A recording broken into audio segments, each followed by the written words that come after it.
Chris Benoit had recently formed an alliance with Shane McMahon, attacking The Rock after I think The Rock was having a match with Shane McMahon on Raw or SmackDown, and Benoit ended up attacking The Rock, which led to a whole bunch of altercations that set up this match at Fully Loaded. I really liked this match. You know, Benoit was already a proven veteran by this point. He had only been in the WWE for a few months, but everybody knew Benoit could go. I think the WWE was really excited to have him. Chris Benoit bumped all over the place for The Rock. It was a great match, and The Rock, you just look at that match and you can see how incredibly athletic The Rock is. He's not as good as Chris Benoit in the ring, but he's a much better sports entertainer. The Rock is good enough in the ring to where, you know, you combine that with his charisma, you know, and his size and his look and everything, and he is just, you know, the most perfect WWE superstar there has ever been. And the fact that The Rock can get in there and have these great matches with these guys like Benoit and Kurt Angle just shows how truly great The Rock was in the ring. I think he was very underrated in the ring. The Rock was good. This match had a lot of ups and downs, too. Like I mentioned earlier, apparently Mick Foley had made the stipulation that if The Rock gets disqualified,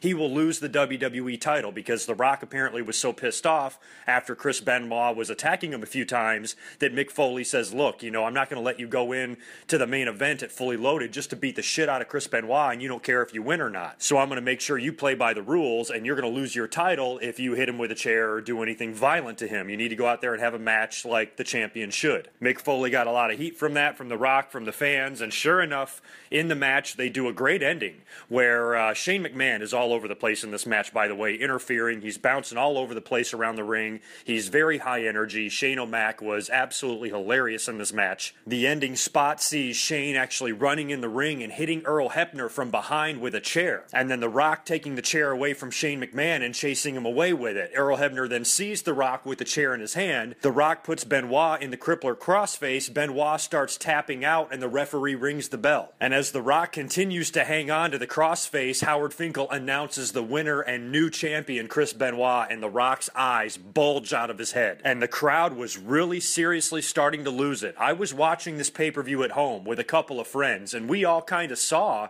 that that wasn't going to be the end. We were all saying, surely Mick Foley has got to come out. But the people in the crowd, I think, legitimately bought it and really believed that Benoit had won the title. They announced Benoit as the winner. Shane McMahon hits The Rock with a chair, and Rock blades, leaving him bloody in the middle of the ring. Benoit's music is playing. He gets all the way out of the ring, almost all the way back to the backstage area. Water bottles are being heaved in the ring. The fans are throwing trash. They were freaking out, which is kind of funny to go back and think about that, because everybody respected Benoit. Why would anybody be mad at that time that Chris Benoit was winning the WWE title? That just goes to show you how over The Rock was, when fans would be willing to throw trash in the ring because a great wrestler like Chris Benoit won the title. The WWE waits and waits, a very early form of trolling back in 2000, and then finally Mick Foley's music hits. Out comes the commissioner and says, hey, I said the title can change hands on a disqualification, but I didn't see a disqualification. The Rock didn't do anything to get disqualified. It's fucking bullshit. Earl Hebner, restart this match. And the fans almost collectively, like just a bunch of little spoiled brats, let out this sigh of relief. Now they're going crazy. Now they're cheering. Benoit and The Rock actually go another 3 or 4 minutes, and then finally The Rock nails Benoit with the rock bottom, hits the 1, 2, 3, retains his WWE title, much to the delight of the crowd there in Dallas.